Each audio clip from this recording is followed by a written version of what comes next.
So, I got stabbed in the heart by a game yesterday. Well, not by a game exactly, by a quicktime event. Not by the event. The event was fine, don't get me wrong, but the quicktime event wasn't what got me. What got me was the input prompt. Here, I'll show it to you. In fact, let me get into costume.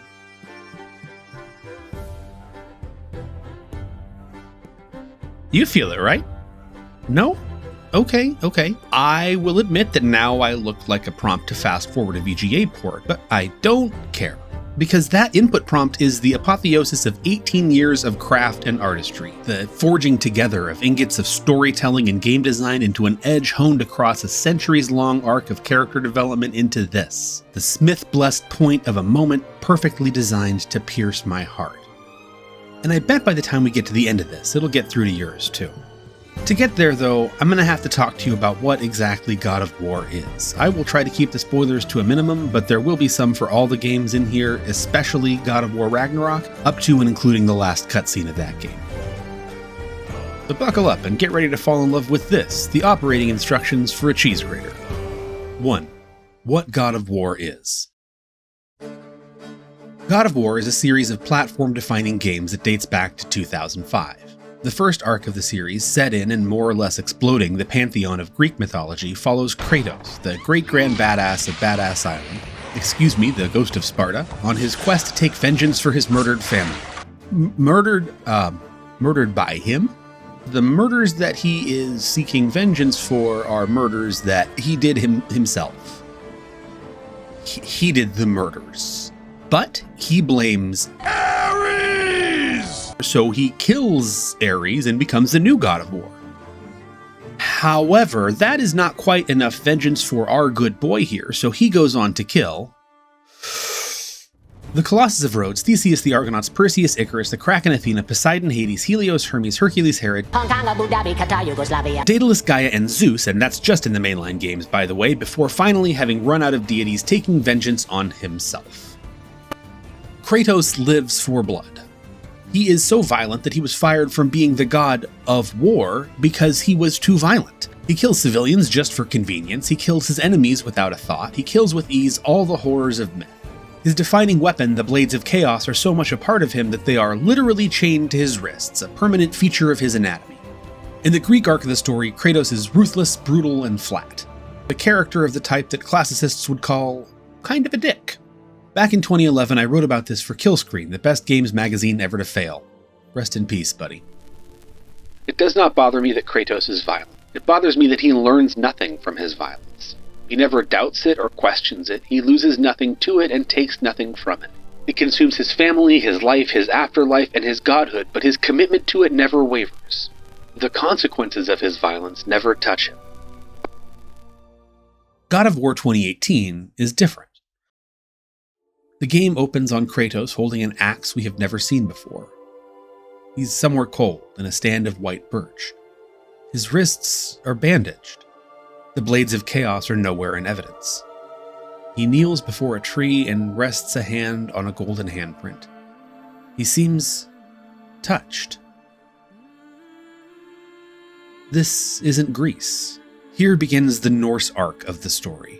Kratos has fled to Midgard to escape the god he once was. He had a wife. He has a child. Without a word of explanation, we are told that in the time since the last game, Kratos has lived a life that to those of us who have seen the man he was in Greece seems simply incomprehensible. In that same article, I wrote, Imagine a game where each act of violence has a cost to the player. At first, the cost comes in harsh looks and hurt stares, but soon allies leave, so that each step toward violence makes the game more difficult. Before long, you would start to let things slide, ignoring enemies you'd otherwise engage. By the end, you'd worry over every violent opportunity, carefully examining each situation for a peaceable solution. Maybe the ending of the game shows you every face you've lost, every enemy you've hurt, every ally you've alienated, and maybe in a violent playthrough, you end the game alone. The Norse arc of God of War is not exactly that game, but that is the soil it tills. Kratos spends the first game seeing how costly his violence has been to him, and seeing with horror that same violence take root in his son, and recognizing at last the need to take a different path. And in God of War Ragnarok, the staggering bulk of the story is Kratos attempting to mend the rents his brutality caused in God of War 2018. Among other things, Kratos realizes that violence is a thief of agency, and that his impulsive viciousness has time and again taken choices out of the hands of the people he loves. So let's stop here. Let's pause in this forest by this tree with this mysterious handprint on it. Let us wonder whose hand could make the God of War so tender. Because it is in this same place, though perhaps in a brighter season, that we'll experience a perfect moment and a perfect input prompt at the far end of this story.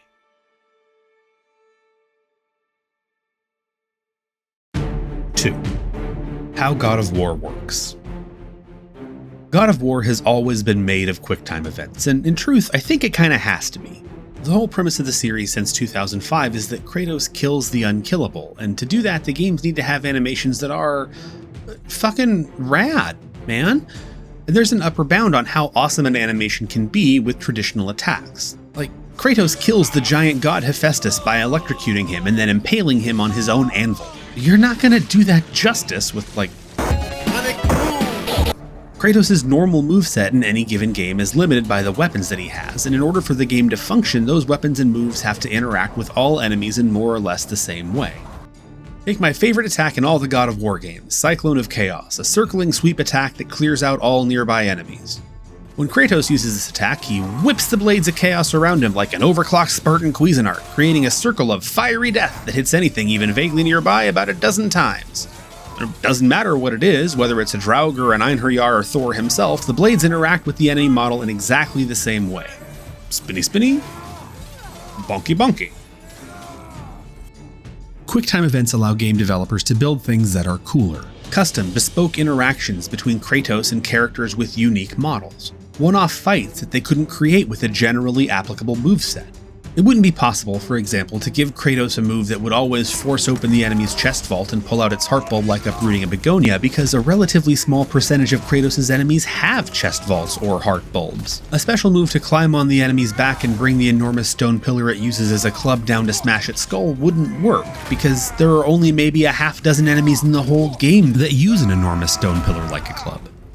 So since the beginning of the series, QuickTime events have enabled God of War to cultivate complex, unique interactions, opening up the limited button set of a PlayStation controller to the full scope of the designer's imaginations. And mostly what they use it for is...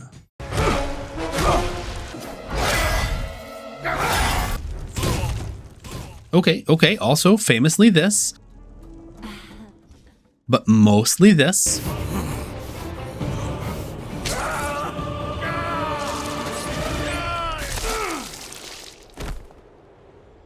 From that kill screen piece.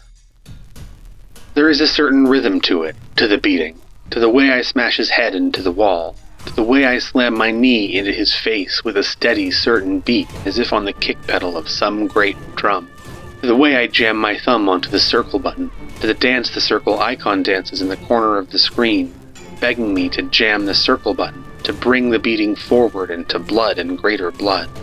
Circle, circle, smash, smash, blood, blood, light, light. My thumb is dancing. It is hard to care about why. I place a hand on each of his cheeks. I twist off his head.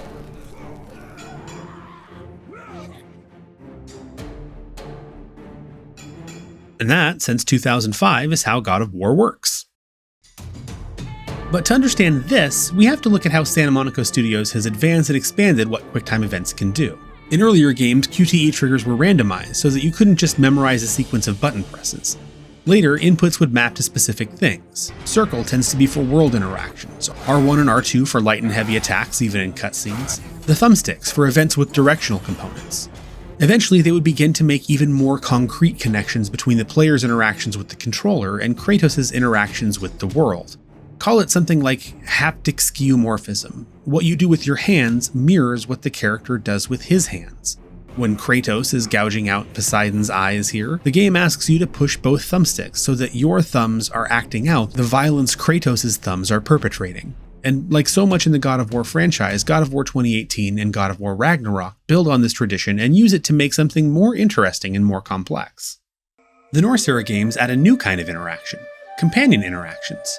Throughout the game, square is used to have your companion do something. Most commonly, square makes them shoot an arrow. But in God of War 2018, Kratos can't read runes, so whenever you encounter text in the game, you push square to have Atreus read for you. If you need your companion to lower a chain or flip a lever, that's square. So check out what happens in the final battle against Odin. Kratos is facing off against a foe who has personally and profoundly wronged his two companions in ways that are much, much more distant to him. It's a plot point that Freya and Atreus both have a much deeper right to seek justice against Odin than Kratos does vengeance, and that Kratos has therefore ceded that right to them. So watch how the final quicktime event plays out. The only input prompts in this sequence, the final kill cutscene for Odin, are square presses. Kratos doesn't abandon the fight, but the sequence is built so that the only way to progress is to have Freya and Atreus take the lead. What Santa Monica has done here is evolve the game interface, and specifically the QuickTime event system, so that the way you interact with the game itself parallels the emotional and personal growth that the characters have been experiencing in the story. It's not enough for Kratos to cede control here, you have to too. The way the game allows you to interact with it is determined by the emotional experience it wants you to have in the moment. I can't think of another game experience where which specific buttons you push have an impact on how you feel. Which brings us back here. 3. What God of War? Nope, shut up, me. I'm not done talking about that tree. This fucking tree, man.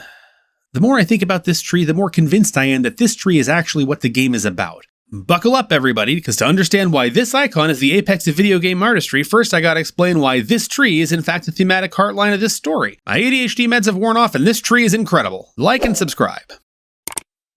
Because the first thing you do with this tree is hug it. And the second thing you do is pour your rage and grief and hopelessness into it in a violence of inchoate despair.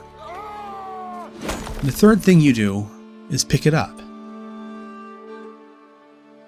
You never really put it down. You carry it to the river, where you tie it to a boat and row it to your home.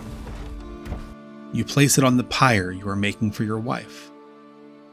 You bring her body to the pyre, and you set the tree ablaze, where its ash mixes with hers and becomes all that remains of her. You take up the ash into a small bag, which you spend the next 30 hours or so carrying to the top of the tallest peak in all the 9 realms to honor her wishes. And there, above the world, you scatter her ashes and the tree is gone.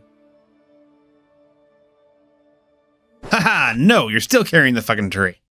This is the opening cutscene of God of War Ragnarok. Again, the absolute first thing that Kratos does is to pull out that bag, the bag that held the tree, and tell it that he doesn't know what to do next. He doesn't use words, but look at him. His eyes, his hands. This is some of the best finger acting I've ever seen in any medium, let alone mocapped finger acting. And then he puts it away and carries it with him throughout Ragnarok. You see it again from time to time, but look, this is the end cutscene. The Norse arc ends exactly where it began. That pyre, that tree, that handprint. If there's a motivating force to Kratos across the 100-odd hours of gameplay that make up the Norse arc of the God of War saga, it is carrying this goddamn tree. It is a weight that he can never set down and would never let go of. Because of course, it is not about the tree. It is about the handprint on the tree. And the woman who left it. The woman who hand-selected the trees for her own pyre. The woman whose last wish sent her husband and son on a quest where step 1 was that they would find out how to love each other, and step 2 was fucking Ragnarok, the end of the 9 realms. The woman who took Kratos from this to this. Laufey, or as Kratos calls her, Faye. 4. What God of War became. Here's me 12 years ago. I have yet to find an answer to the simple question, why? Not for Kratos. His motive is always vengeance. But why would the developers of the game so relish death? Why is there nothing else for them? What do they want us to learn, to experience, to be, other than covered in the blood of gods? I have no answer to this. And here's me 10 minutes ago. Let's pause in this forest by this tree with this mysterious handprint on it. Let us wonder whose hand could make the god of war so tender. And here we are now. Right before Kratos and his allies prepare for the great battle that is Ragnarok, he lays down to sleep. He awakens in a vision, as he has several times in the game, and we are back here. As promised, in this same place, though in a brighter season, we will experience a perfect moment and a perfect input prompt, here at the far end of this story. In memory, Kratos is walking with Faye through the wildwoods, the forest where they have made their homes. It looks like spring. Nothing happens in this cutscene. There are no revelations.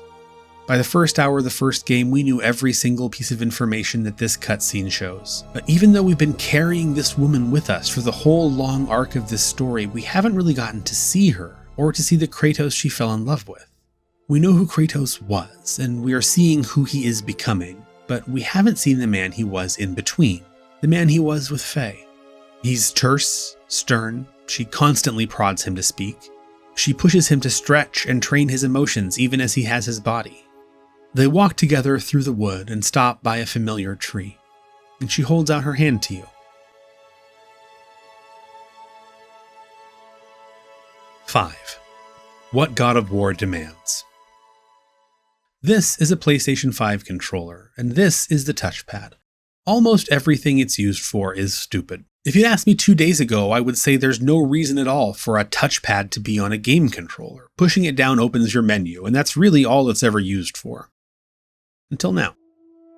This is what quicktime events have been in this game and the last one and every God of War title for 18 years. Mash the button, kill the god, feats of strength and vile rancor. We have felt ourselves gouge out Poseidon's eyeballs with our own thumbs, but in 15 years of quicktime events, we have never seen the touchpad called for in any God of War game. I would have chosen different. When you swipe right on the touchpad, Kratos covers Faye's hands with the golden paint that we first saw 100 hours ago. When you swipe right on the touchpad, Kratos gently rubs his palm against Faye's in a caress. Nothing can happen until you swipe right on the touchpad, and you must swipe right on the touchpad. You cannot apply pressure, because if you do, the menu will open.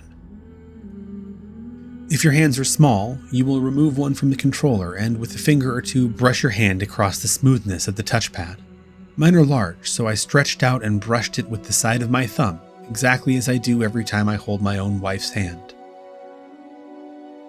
You cannot push. You must caress. Remember, haptic skeuomorphism. What you do with your hands mirrors what Kratos does with his hands. It is a moment of gentle softness, and the game insists, quietly but resolutely, that we act it out. There can be no Ragnarok, no ending, no climactic battle to save the realms until you stop and share an intimate moment with the woman who brought Kratos not just from this to this, but from this to this.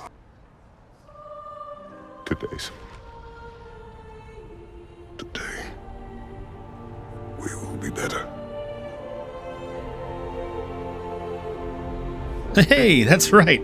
Kratos has a child. 6. What a gesture can mean. I've let Atreus fade into the background of this essay because so much of the beauty of this moment is in the tenderness between Kratos and Faye. But let me tell you, they don't call this reboot Dad of Boy for nothing. So let's zoom out one more time and look at what this gesture means for Kratos, not just as a man, but as a dad. Because Kratos is in kind of a tough spot, right? Like, on the one hand, he's a single dad, but on the other, his career is... Boy, wake up. It is time to do some deicide. So, starting back in 2018, Kratos had to answer the question that every father faces eventually. How do I help my 10-year-old cope emotionally with all the murders I need him to do? So Kratos gives what I presume is some very Spartan advice. Close your heart to it. On our journey, we will be attacked by all manner of creature. Close your heart to their desperation. Close your heart to their suffering. Do not allow yourself to feel for them. They will not feel for you. Yeah, kill a bunch of people and then you get pinned helplessly under the corpse of one of your many victims. Close your heart to it. Just absolute top-notch parenting there, Kratos.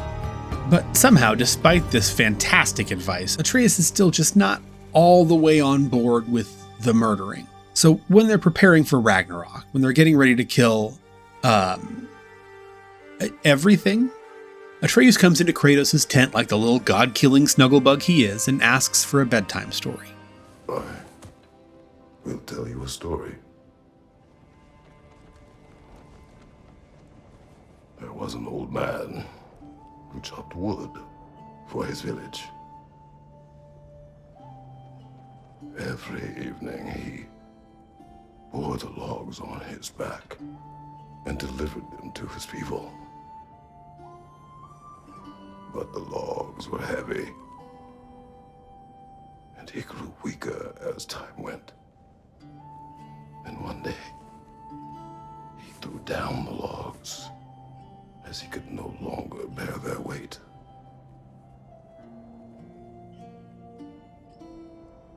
And he called for death to come to him. And when death arrived,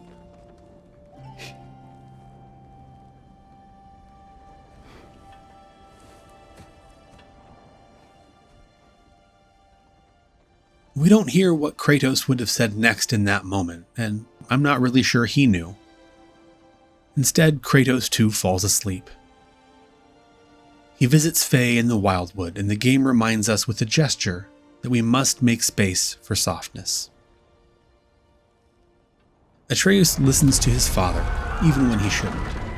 He's separated from Kratos at Ragnarok, and there's a horrible moment when he realizes that to stop Odin, he will have to take a step that will cause the deaths of innumerable civilians. And so he reminds himself of the specious wisdom of the god of war. Oh, close your heart to it. Close your heart. But Kratos too listens, even if it takes things a while to sink in. Years before, and minutes ago, Kratos shared a caress with Faye, a mortal woman who knew her time was coming. And after that caress, she told him this. to feel your absence. Culmination of love is grief. And yet we love, despite the inevitable. We open our hearts to it.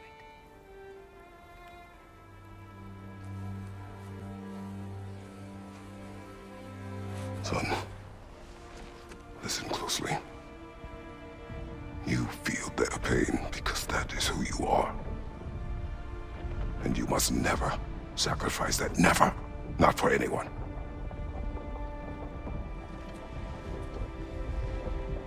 I was wrong, Atreus. I was wrong.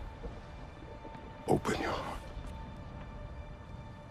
Open your heart to their suffering. That is your mother's wish. And mine as well. Today's. Today, we will be better.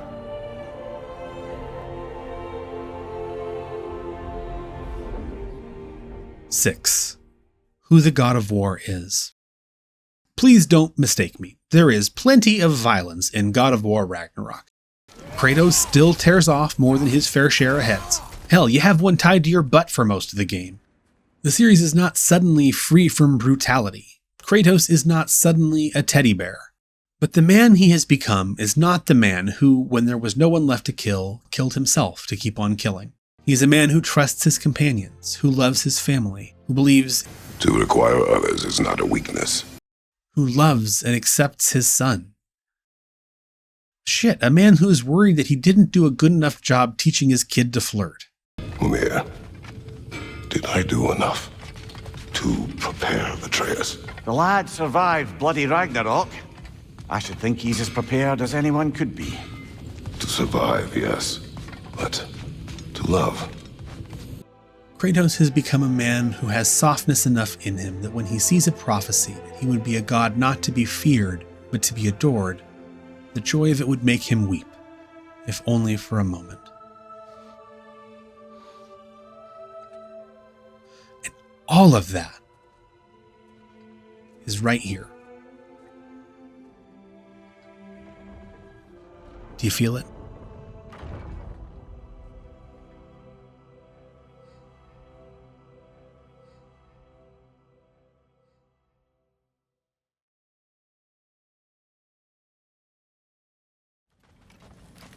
So, what was the end of the story? What? Before Ragnarok, you promised to finish it if I fell asleep. When death arrived, he asked why the old man had called for him. Seeing death before him caused the old man to reconsider his request. After a moment, he asked that death help him lift the logs onto his back, so that he may continue on his journey. He wasn't ready to die. He wished to keep living.